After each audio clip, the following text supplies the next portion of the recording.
And they said, got good news and bad.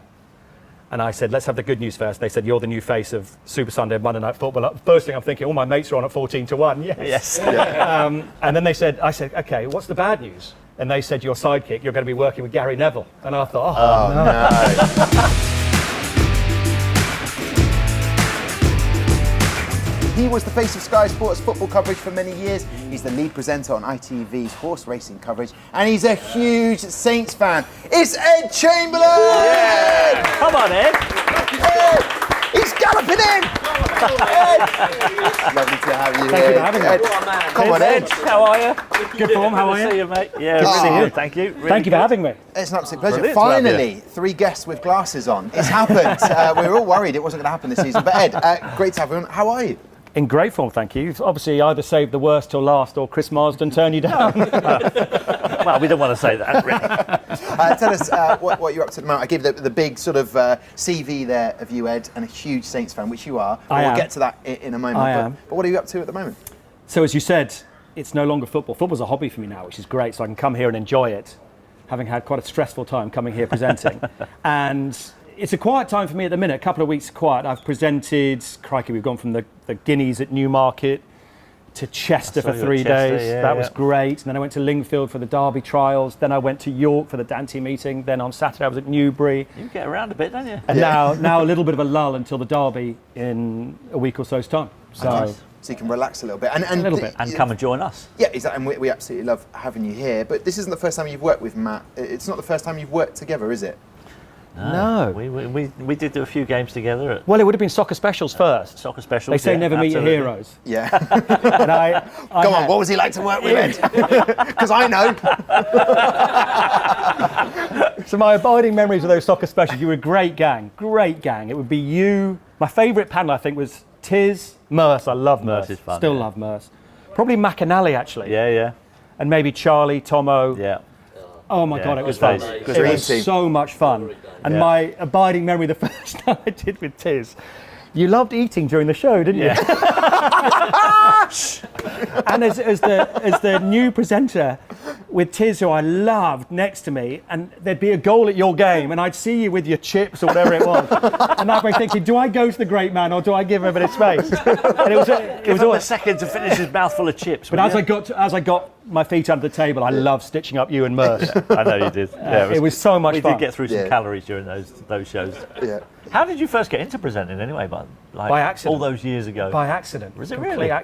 So I started off as a bookmaker, then I became a journalist, and I set up what nearly worked, a thing called Sports Advisor. Okay. And then the .com crash happened and it went overnight, was worth nothing. But while I was promoting that, it was a betting magazine. I used to go on Bloomberg TV, which you probably never even heard of, watched by one man and his dog, but you'll remember it. A guy called Andy Melvin, who was deputy head of Sky Sports, was watching it in some hotel wherever around the world, and so quite like that kid. And he got me in, and to start with, everything was bad. They call it a screen test, was dreadful, but they gave me a go, and I used to do a show on a Friday night with Kirsty Gallagher, of all people. And when she left, every viewer left. That show got culled. Every male viewer left. Yeah, then I did some 90 minutes. I did the full SP with Jeff. That barely lasted 5 or 6 months. If you can't make a show work with Jeff Stelling, I mean, what chance have you got? So my TV career to start with was an unmitigated disaster. Yeah. Wow. But then You stuck at it, though. yeah, it's stuck out. Yeah, it's still there. What's that word? Perseverance, Ed. Rocket on Soccer AM wouldn't have me, so I was a bit lost. I went on Sky Sports News in the end. I owe everything to a guy called Andy Cairns. Do you remember him? Yes, yeah. He was the boss of Sky Sports News. He gave me a chance on there when I was going nowhere. Everything had gone wrong. I'd lost my job. The shows I was doing on Sky weren't working. He gave me a chance on Sky Sports News, and crikey, 2002 or 3, and then things went a bit better from there. Yeah, and obviously sticking on that Sky Sports trend, the Monday Night Football, which is someone said like the absolute peak. Like everyone was loving it. Not to start with, it. No, but the typical Ed Chamberlain trajectory, it then sort of took off. What was it like? To start with, terrifying, really terrifying. Keys and Gray were iconic. They'd done it for 20 years. And Andy Gray was sacked, Richard Keys resigned, and there was this vacuum. And they put 3 of us. Lineker was the favourite to get it, if we're honest. He was odds on with the bookies. I was 14-1, which I remember. Don't, Matt, don't. Leave it out. Leave it out, mate. He's had enough. And 3 of us were put on trial. I had good guess. I didn't have Letizia. I had good guess who I could work with. And I remember, I did the Manchester Derby. Remember Rooney's overhead kick? Yes. I did that game. I had a row with Mike Summerby in the studio, and they suddenly thought I was all right. And 14-1 started to look a big price, and I was awarded the gig, and they said, got good news and bad. And I said, let's have the good news first. They said, you're the new face of Super Sunday and Monday Night Football. First thing I'm thinking, all my mates are on at 14-1. Yes. And then I said, okay, what's the bad news? And they said, your sidekick, you're going to be working with Gary Neville. And I thought, no, he's a very cheerful bloke. He just retired. We didn't like each other. I'd done a game with him on Cup final day at Blackburn. We didn't get on. He was the most unpopular player in Premier League history, and we were going to be working together. Brilliant. And What a start. To start with, got to know him that summer. Got on with him famously, to be fair. I just learned so much from him. Went on air. Man City Swansea, the Aguero debut game on a Monday night, and it was awful. We screwed everything up. Oh, no. That awful interview with Roberto Mancini, do you remember? Hi, Roberto. Oh, it was awful. And my wife, to a sweat now, look. driving back to Southampton that night, my wife rang me and said, you're trending globally. I thought, fantastic. I said, no. No news is bad news. Well, it was bad news then. But it took off from there, really. I just flew on the back of Gary's wings, really. He was something else. Brutally honest. He was hard work, but it went well. And then suddenly one day he said, let's bring in someone new. And I'm thinking, are we sure? And he wanted to bring Carragher in. And I said, you are joking. Start me on that one. You are joking. Leave him, Matt. Leave him. Not my decision, Stiz. But how did you find it when you were presenting on a Saints game? Awful. Obviously, yeah. Awful. I thought I was going to love it. And I was so excited about it. My team in the Premier League and I'm going to be presenting. I'm really, really excited about it. First game we did was at City. And again, we either led or were level. And I just sat there in the studio. The 3-2 one, was it? 3-2. Lambert and Yeah. Dave, That's right. That's right. And I sat there in the studio. You could see the studio was at the other end of the Etihad in those days, which were the away fans. And they all did the Poznan. Well, it looked like the Poznan, but they were all celebrating with me. And I sat there with a sort of wry smile on my face, thinking, what do I do here? With Souness and Henri or whoever it was with me. The whole experience was bizarre. And from there, I went on a run of, I think, 2.5 years of being unable to present a Southampton win.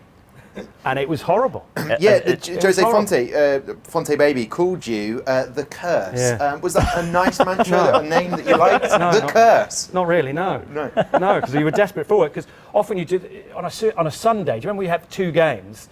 Yeah. If Saints were the first game, we then have 4 more hours on air and you just felt so deflated. It was so hard to describe. And as the presenter, you're meant to be neutral and upbeat and you just That's felt the like hard bit, isn't it? you just wanted to go home, didn't you? And you were presenting with Gary Neville and Jamie Carragher. Okay, fair enough. Yeah, they're very, very neutral on that one. These days, it is very different, actually. It's very, is very, very different. different, yeah. But Yeah, different I for a mean- pundit as well. You could be Southampton. I mean, people are watching their own team. We weren't allowed to watch our own teams on Soccer Saturday That's like right, a few isn't years it? ago. You're But right. now it's all changed. Yeah, I preferred it the old way, if you like. I preferred it that way because it was much more fun when Mercer was watching a Saints game and I'm literally watching his game over his shoulder. Terrible.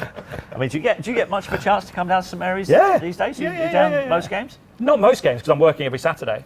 Yeah, that's Sundays, midweeks. Yeah. We share a load of season tickets and then get some nice invites as well. I see you in some nice seats. Yeah. It's the God seat. I got the greatest photograph I got was when Rishi was at the game and you were sitting just in front of me.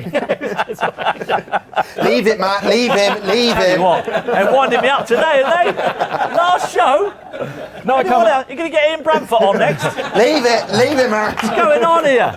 I come as often as I can. Mainly Sundays, midweeks, and kids go in the northern, and I take the nice invites. Nice seats, yeah. Corporate. Well, I'm loving great. this. I'm loving Sounds this great. chat. But Absolutely. we're going to make it a little bit awkward and difficult now, aren't we, Matt? God. We are. Yes, we are, because it's time I'm going to do the quiz, have I? You choked, by the way. Wow! You're normally. I can't even deny that. You Did dig you see after the episode dig where I here. got cheated out of the win? Did you not see that? I've watched episode? every episode, Tiz, but possibly not that one. Right, it's time to go behind closed doors with Ed Chamberlain. Are you ready for Lloyd this? Grossman. Yeah. Here we go. No smiling. What have I got to do? No smiling, Just no answer the talking, questions. just answer the questions. Can you remember your first Saints game? Can't remember what year it is. I would have been 7 or 8 years old. Great, epic game. Southampton at home to So Liverpool. what year are we talking here? If you'd have been 7 or 8 years Do I old. want to give that away? early 80s. Early 80s. Early okay. 80s. Okay. I remember Keegan scored a penalty. Oh, right, okay. Wow. I can't remember too much about it. Before my time, you are old. Pre-tips? I mean, we were a great side. Mark Wright was brand new then. Yeah. Keegan was up front. So that would have been like And 82. Liverpool was Dalglish. Rush was just coming on the scene. And we lost 3-2. I remember that, and Ronnie Whelan got the winner. But apart from that, I Okay. can't remember Wow. a whole heap about it. Apart from the Dell was an absolutely horrendous place to go watch football as a youngster. I mean, honestly. Great stadium. It was there with you. Horrendous in what way? Because people come to St Mary's, it's very sort of family friendly, it's safe here, it's clean, it's nice, you've got all this It's a stuff bit here. rickety. How do I wasn't it? word It's this? a bit rickety. As an experience, it was Dicey? It was different. Different. Yeah, It was okay. different. You were close to the pitch. Was the upside? Yeah. Absolutely. It was uncomfortable. It was. But, it was the magic. atmosphere, I The guess. great thing about it was, but the opposition absolutely hated playing there. You Yes. talk about Man United and Arsenal Yeah. getting beat there. The opposition hated going to the Dell. That's part of the magic of the place. Yeah. And you loved it, but it wasn't luxurious. Let's put it that way. No, it wasn't. Okay, so the best Saints goal that you've seen live? Best I've seen live. My goodness. Well, I was at Wembley to see the Armstrong goal that got us up. That was amazing. that wasn't was it? pretty special. What a day. I was What a there for day. that Cuco Martinez one you showed earlier. Yeah. And I presented a few of those. Favourite, though, would have to be Tadic scoring at Old Trafford. Wow. 1-0 win. So that's the one that Oh, yeah. ended the curse, got the monkey off my back. Yeah. The first time, however many years later, I finally presented a Southampton win. So Dusan will forever be in my heart. Is that the one that came back off the post? Yes. That's the one, Yes, wasn't it? at Old Trafford. Yeah. You're, 1-0. you're 2 celebrating years a in a lot row, harder. Is Ed Chamberlain Oh, my finally the God. curse? No, it was just like the biggest relief ever, honestly. Just call me Ed from Like now Jose, on. I was like, Jose, you can stop now. You can stop now. Favourite Saints game or favourite Saints moment? Take a bit. That day, when you go to a game with your son, like I did at Wembley, the end of last season, that's pretty special. That's special, yeah. Yeah. That was That's pretty special. special. And seeing him enjoy it like he did, I know it's probably recency bias, but that's right up there. Because Wembley's been pretty unhappy. I think I've been to each Wembley trip. Yeah. And I saw the boss at Sky when United scored in the League Cup final for the first time since I'd left Sky, as we left early with my son in tears. That wasn't a great. It wasn't offside either. That wasn't That Gabbiadini particularly goal was great. not offside, and I Absolutely think we can all disgusting. learn that. Yeah. That was Great time. present company excluded. Your all-time favourite Saints player? You know the answer to this. It's not you. That's why I said it. This is quite well documented. So I've got three. I'd probably go 3-2-1. Shannon, but I never really saw. I know I'm old, but I never really saw I know him. you didn't, He yeah, actually played that day in '82. He missed a sitter. Ah, okay. 2 is this man who most people would have at the top. But Steve Williams was my absolute Yeah. hero growing up. And then he went to Arsenal.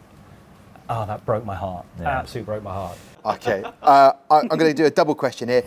Most memorable game you presented, and I want to know your biggest influence in broadcasting. Who were your Oh. sort of influences? Great question. Absolute TV hero, who I try and channel.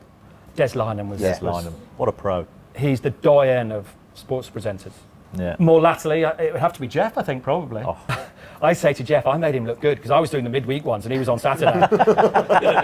And I was terrible and made him look brilliant. A great double act. Because that is, Tom, that is such a hard show. hard to present. job, isn't it? You've got in your ear sometimes 70-odd games going on and all the instructions come in your ear. Do you remember Toddy, the stats man? And I had Trevor Trevor after Simmons, him, yeah. Lovely guy. But they did it all for you, and they'd be in your ear giving you all the information which you then relay to the camera. Meanwhile, the producer's saying you need to get to Coventry next, there's been a goal, and oh man, it was It's a proper workout mentally, that is, by the sounds of things. unbelievable. So I'd go Des, then Jeff, and then what was the other one? The best game. Yeah, that you. Oh, that's easy though. That's really easy because I did Aguero, didn't I? Tyler, Yeah.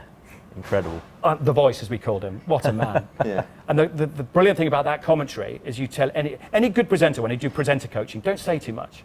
The best thing about that commentary is that he stops talking. Yeah, and just lets it He gives it unfold. Aguero, and Aguero's swirling his shirt. You don't hear anything from Tyler. And he lets it breathe, and then he comes in with, I swear you'll never see anything like this Yeah. again. Watch it, drink it in. Genius. Poor old Quinny. Noah Quinn is one of my greatest friends in broadcast. He gets cut out from all of that because he then spoke after Tyler, but it's all about Martin. Well, listen, ladies and gentlemen, get up. An absolute pleasure to have you on the show. Ed Chamberlain on the show. Thank you for having me.